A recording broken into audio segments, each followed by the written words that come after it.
Welcome, coaches. We're going through the book of Philippians. The Christ Pursuing Coach is the book we're going through, and we're on chapter 6, the work chapter.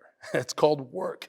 And what do you work hard at, coach? Well, we know you work hard. Coaches really work hard. But that isn't even probably the most important question. The real question is, what is God working in you? And it says it right here in Philippians chapter 2, verse 13. It says, for God is at work within you, both to will and to do of his good pleasure. Coach, I said his good pleasure. Not my good pleasure, not my win-loss record, not my career, not my accolades. No. I'm talking about his good pleasure. Coach, do you understand that God has created you to be a coach for his good pleasure? So how does that look?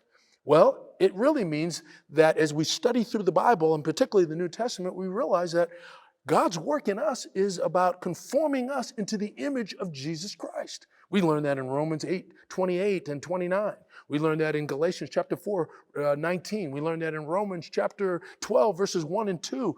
It's really about Christ being formed in us through the empowerment of the Holy Spirit. So when your players and your fellow coaches are watching you, they're seeing Christ coaching through you.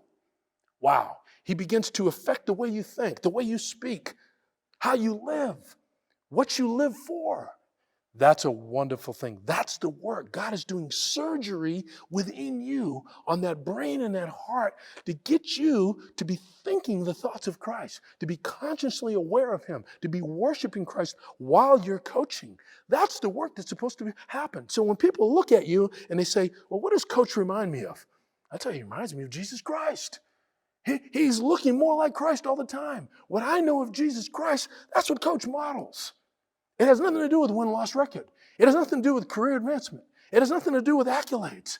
It has nothing to do with all the bad and the good and the ugly. It's all the bad and the good and the ugly that is shaping you to be like Christ.